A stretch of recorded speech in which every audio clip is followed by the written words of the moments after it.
The purpose of this podcast is to educate and to inform. This is not a substitute for professional medical care and is not intended for use in the diagnosis or treatment of individual conditions. Guests on this podcast express their own opinions, experience, and conclusions. The mention of any product, service, organization, activity, or therapy should not be construed as an ASCO endorsement.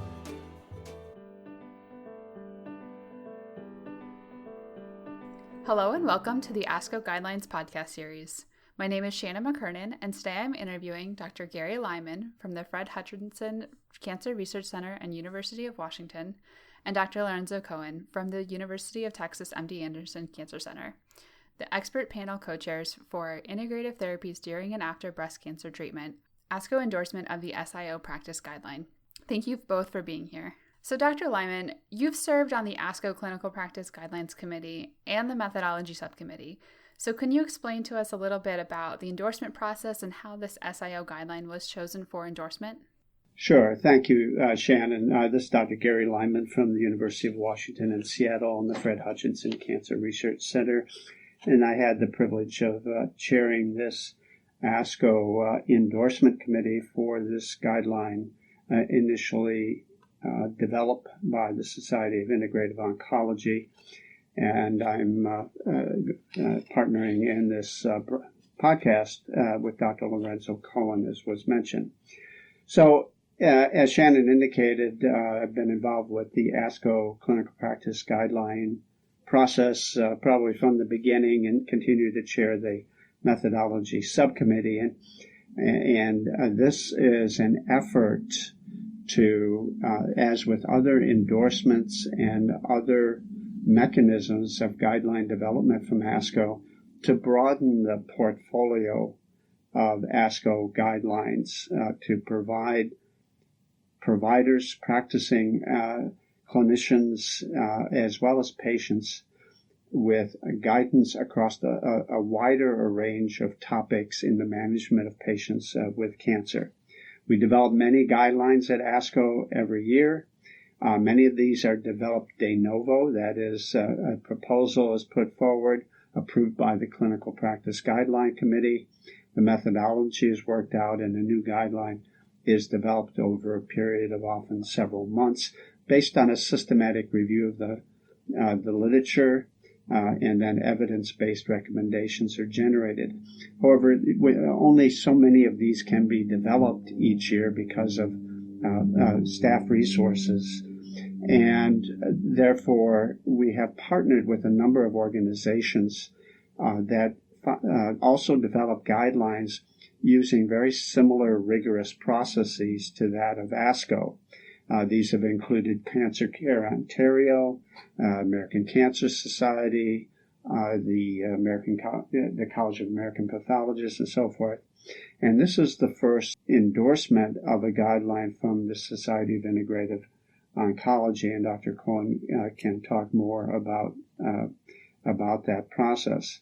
We proposed endorsing this guideline after careful review and some updating of the literature from when the original guideline review had ended, because we see this as a compelling need for cancer care providers to better understand, to engage with patients, to be sure that they're aware of integrative therapies and interventions are shared between the provider and the patient, that we know what patients are doing, open up the discussion so as to make sure that everything that the patient is experiencing or being treated with is well documented in case any unexpected interactions occur. So again, the guideline update panel that I and Dr. Cohen co-chaired reviewed the evidence behind the guideline, reviewed the recommendations, and have basically endorsed the recommendations from the Integrative Oncology Society with some additional commentary specifically addressing the ASCO perspective on the management of of symptoms and complications of disease that may be aided by integrative interventions. We also, of course, acknowledge that there are many gaps in that evidence and in many areas where further research are needed. But again, in the end, this is to expand and enhance the knowledge base of oncologists to improve overall patient care in those that are undergoing cancer treatment. Since our listeners may not know, Dr. Cohen, can you please define integrative medicine for us and tell us what kinds of integrative therapies that are discussed in this guideline? Yes, happy to. Integrative medicine can be defined in various ways. I will share a definition that comes from a recent article that Witt and colleagues published in the JNCI monograph. And it is a patient-centered, evidence-informed field of cancer care that utilizes mind and body practices, natural products, and or lifestyle modifications from different traditions, importantly, alongside conventional cancer treatments. It aims to optimize health, quality of life, and clinical outcomes across the cancer care continuum and to empower people to prevent cancer and become active participants before, during, and beyond cancer treatment. So as you can tell from that definition, we are talking about this comprehensive approach that is looking at different kinds of treatment modalities that can be incorporated alongside conventional care. And importantly, across the cancer care continuum. So this isn't necessarily just focusing on palliative care, end-of-life care, but at any point and any stage of disease, and aspects ideally to help people prevent cancer in the first place. For the SIO monograph, they specifically mentioned that they do not focus on the area of lifestyle that is part of integrative oncology, in particular diet and exercise. And there's a tremendous evidence base showing that diet and exercise are important to prevent cancer and improve outcomes when somebody has a diagnosis. But those are reviewed, and there are recommendations for diet and exercise that already exists in the literature. So here the focus was more on these areas that are often also fall into the use of the term of complementary medicine. Things like the mind-body practices, things like yoga, meditation, Tai Chi, Qigong, the movement-based therapies. Body-based practices would include things like acupuncture or massage. And then, as noted in the definition, a lot of focus on some of the natural products and seeing, is there something from the natural products world that could help to control disease, treat disease, or palliate symptoms that could arise due to cancer or cancer-related treatments. And so what are the key recommendations of this guideline?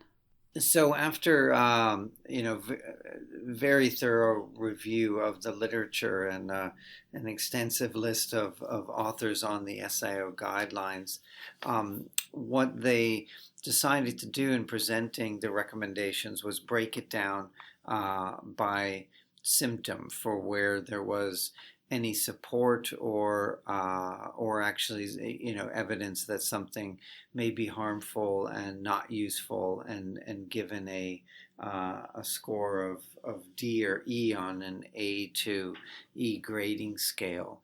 And so the area, certainly the mind-body area, was the one that received the most support, and actually scores of A, which is a grading of A, which is the top for symptoms such as anxiety and stress reduction, or specifically helping to modify depression or other forms of mood disturbance. So things such as meditation,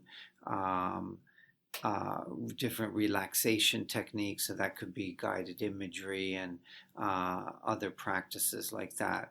Yoga received a grade of B, which of course is something that is that would be supported or recommended again for the area of depressed mood,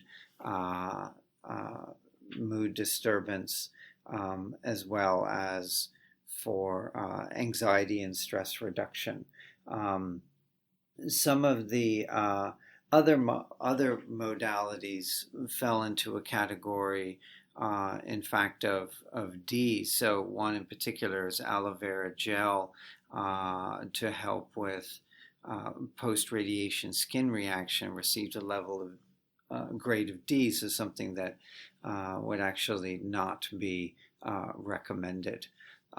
Music therapy, massage, receiving Bs for anxiety, stress reduction in general, as well as depressed mood, depression. Where there was less supportive evidence was in the area of fatigue, where we have a grade of C, which is cannot strongly recommend or for or against. And in fact, with something like hypnosis or acupuncture and yoga, for which there was some evidence, but not overwhelming evidence, if done appropriately with appropriate safety measures, is something that could be supported. There was also some evidence for ginseng in helping to support fatigue, but there's of course a little more concern because it's an ingestible, and there's a specific discussion point that the Guidelines Committee came up with of some caution around ginseng and the particular kind of ginseng that they used in some of the large clinical trials that were positive, which was American ginseng, and that can be different for different kinds of ginseng, could potentially have different effects in the body, in particular around hormonal regulation, which is relevant for breast cancer patients.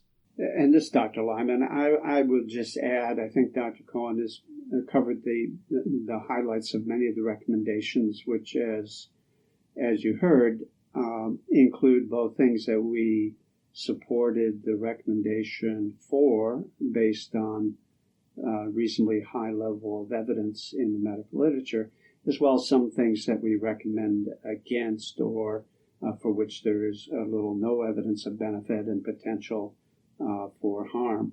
But there are many areas covered, including chemotherapy-induced nausea and vomiting, where we provided a grade B recommendation for acupuncture based on available data.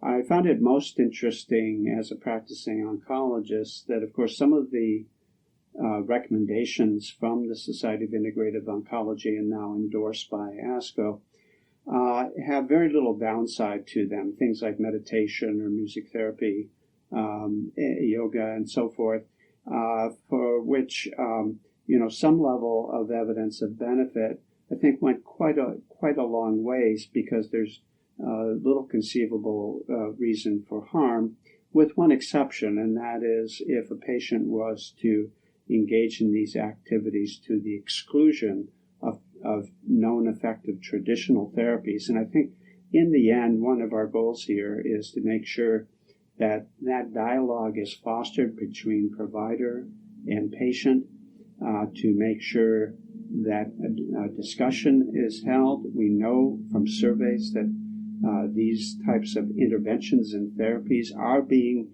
used. In fact, probably the majority of cancer patients at some point during the course of the disease will engage in some of these.